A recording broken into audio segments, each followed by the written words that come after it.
Topic. Next topic natin, infection of the perineum.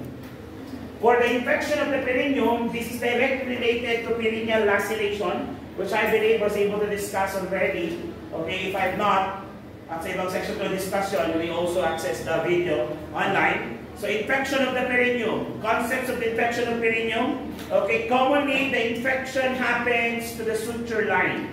Di ba tinatahi yun? Yes, and take note that perineum is considered as a dirty area. Why? Because it's near the anus. Malapit sa anus, and take note that anus, as we all know, is not really clean because that is where feces is coming out. Okay? That's why the suture line creates now an opening. Ang tawag natin doon, impaired skin integrity. Kaya nga lahat ng nasugat, lahat ng naiwa, pwede mong gamitin ang tinatawag na nursing diagnosis na impaired skin integrity. Related to tissue trauma, secondary to surgical incision, or secondary to perineal tear. Okay? Or secondary to episiotomy. Okay, yung mga example. Bakit? Because the episiotomy would now create a portal of entry. Okay, a portal of entry for the bacteria to enter now your system. And when the bacteria enters the system, it will now invade the area and will cause inflammatory response. And talk about inflammatory response, it is related to different chemical mediators that is combined together and will now try to protect the body from invading microorganisms. So we talk about portal of entry. I believe you were able to discuss this during your first year. Yung tinatawag natin infection cycle. It starts with the infectious agent, followed by your reservoir, then the portal of exit, mode of transmission, portal of entry to a susceptible host, and back to your infectious agent. So that is your infectious cycle. Okay, your infection cycle na tinatawag. Now, what are the assessment findings, sir? Okay, it depends now. Okay, it is expected for a woman to develop yung tinatawag nating localized infection. Okay, why? Kasi nga, napakalapit nung hiwa or nung episiotomy doon sa perineum. That is why, as you can see, during the procedure, mas madali ang healing process kapag straight ang pagkat pababa. Okay? Kesa doon sa paslan. Nakikita niyo ba? However, most of the time, physicians use yung slant. Bakit? Kasi yung padiretso kasi, pwede siyang mag-tear towards the anus. And sometimes, can be a cause nung tinatawag natin ano-vaginal fistula. Pag sinabing ano-vaginal fistula, there is an abnormal opening between the vagina and the anus. Ano pwede mangyari doon, sir? Pag ikaw ay natatae, pwedeng may lumabas din na tae doon sa vagina. Kasi may butas between the anus and the vagina. Would that pose another source of infection? Yes, it may lead to UTI. Now, localized infection, which are expected to these cases, you will see the following. Pain on the suture area, okay, or physiology area, heat, and the feeling of pressure. Kaya hirap na hirap pa rin silang maglakad. And for the boys, sama naman, huwag mo nang ayain agad. Okay. Yung mga ganitong cases ngayon kasi, yun naman yung mga nabubuntis na 3 buwan pa lang yung baby, buntis na siya ulit. Kasi nga, hindi nakapag-hintay si Mister. Ginalaw niya na si Mrs. O either si Mrs. ay hindi na rin makapag-hintay or baka hindi makatanggi kasi baka magalit si Mrs. Tiniis niya na lang yung sakit. Sana, kinamay mo na lang, okay na lang. Diba? So, okay, ito expected naman to localized. However, if the localized infection proceeded to become systemic infections, that is where the problem comes in. Ano na po ang mga sistema or ang mga assessment kapag may systemic infections na? Ito na makikita mo, lagnat, elevated temperature. O baka magkasala naman ako, hindi ko sabihin lahat. Ano yung other term for elevated temperature? Fever. Ano pa? Pyrexia. Ano pa? Hyperthermia. Isn't it? Yes. O di meron ka ng possible what? Possible nursing diagnosis doon. Okay? At dito naman, pag localized infection pa yan, nasa hospital, kaya kapag nahiwa, CS, risk for infection. Perineal laceration, risk for infection. Because there is already impaired skin integrity. Clear tayo? Yung pagkakaroon nyo lang ng sugat would already produce yung nursing diagnosis na risk for infection. Aside from elevated temperature, pwede kayo makita na tawag natin suture line reveals inflammation. Okay? This is one.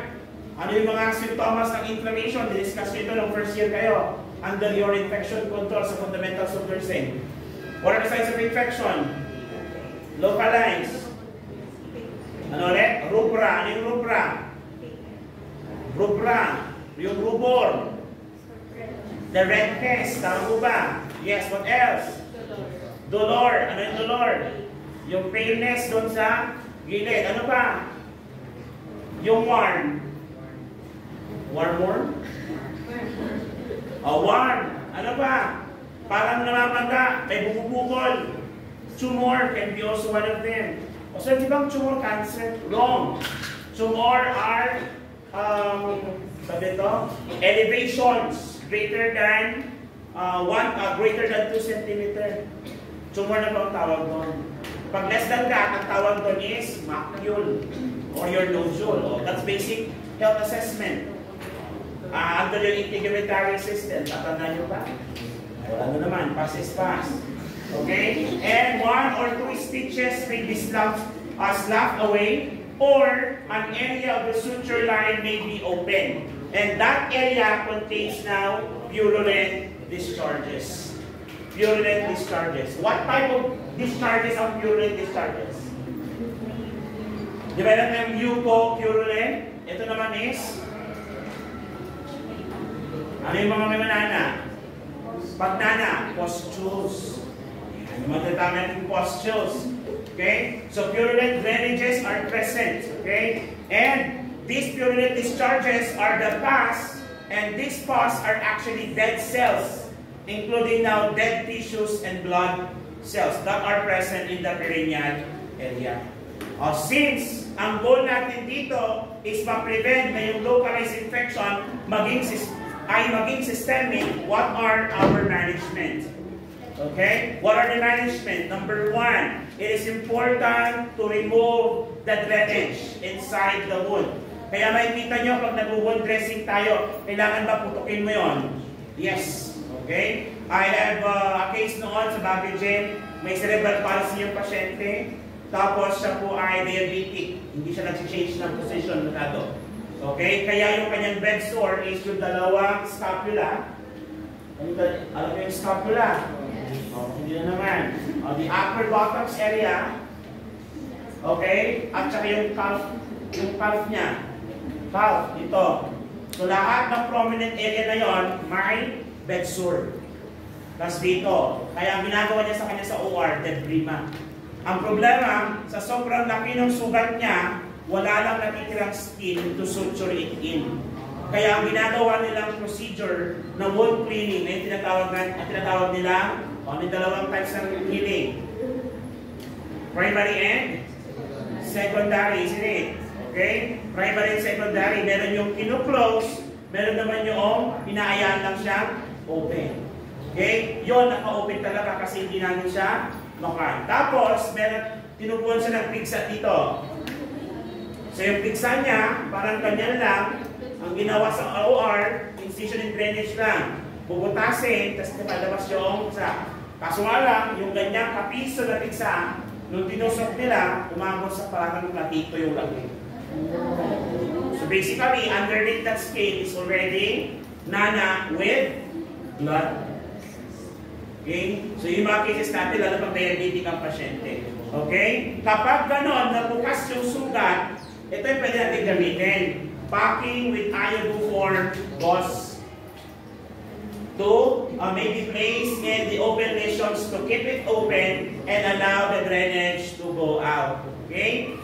Then, if in case na wala pang order na inyong titawag na antibiotic, we can apply systemic or topical antibiotic in order is ordered even before the culture report is returned. So gumagamit na tayo ng mga tinatawag natin mga first generation antibiotics. Dapat tandaan nyo pa yun. Anong generation sila amoxicillin, anong generation sila cephalosporin. Okay, and that is part of your pharmacology. And you will be having that a lot by 3rd year. So dapat, mag-start na kayo mag-review ngayon. Para naman may masagot kayo later on kapag nag-recitation sa 3rd year. Kasi may hilig sila doon. Sulat-sulat lang sila, kadalasan. May mga PowerPoint din naman, pero mabilisan. Okay, madalas activity nyo doon is pathophysiologic mechanism ang ginagawa natin. Maraming reporting. Kasi trabaho talaga, lagi nagbabasa mga estudyante. Kaya dapat, practicein nyo na yung sarili nyo. And since the patient is in pain, you have to alleviate the pain by giving your analgesics. Okay? Analgesics. So the pain will cause discomfort. Hence, when you prevent or manage the pain, you're also preventing discomfort.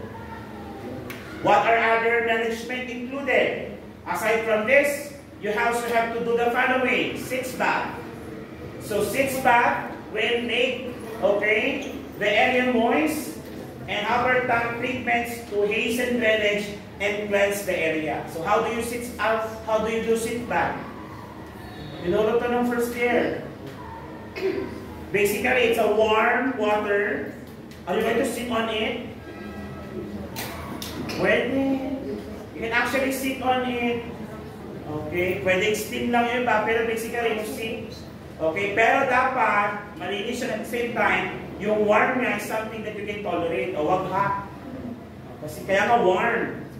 Okay, kasi pag hot yan, baka may first degree lesions ka na naman.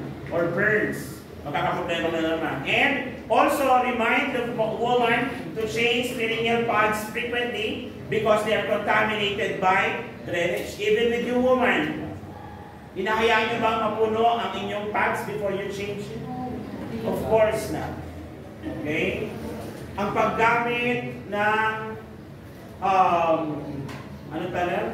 Mga like pH care should not be done every day. Because it changes the normal flora of the vagina, making you more prone for infection. Dapat ginagamit lang po ang mga pH care at least once a week. Not every day. So ano bang hugas namin? Tubig lang. Okay? Kapag wala pambili ng pH, kahit bath soap. No. Safeguard is basic. Alkaline siya.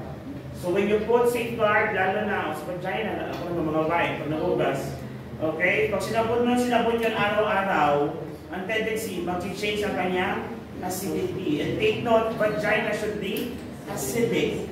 If you change the acidity of the vagina, you'll be more prone to develop infection. So ibig sabihin, sir, wag ko lang sabunan. You can do, but you should not be doing it every day. Mag-alternate ka. Mas safe pa kung clean water, then you put some vinegar. Yung mga mild soap, ganun pa rin. Alkaline pa rin yun. Mas alkaline na sila yun. Tubig na, tubig. Kasi ang ginagawa mo naman doon is you remove the excess bacteria na lang doon. And by just wiping it out with clean water, naalis yun. Okay, huwag mo kasi patagalin yung bacteria doon. O, pwede mong dalasan mag-ganon, tau-tau. Huwag yung every 3 days mag-tau-tau. Huwag mong ganon. Baka magkag ng cottage cheese dyan. O, next. O, ito pa isa importante. You wipe from front to back after a bowel movement. Alam na alam nyo ito. You wipe starting from front to back, not from back to front. At tulad sa hapon, lalo hindi side to side. Baka, kaya mo ibang gawa yun para sa'yo. Basta jowa mo, ha? Ang hirap pag jowa ng iba. Lalo kung jowa ng kaibigan mo. Sakang paksiw. Okay? And do not place the infant on the bottom of the bed sheet in the woman's bed because it predisposes the infant to develop infection. And encourage the woman to ambulate and ask for analgesia if needed. Why do they need to ambulate? Ambulation will what?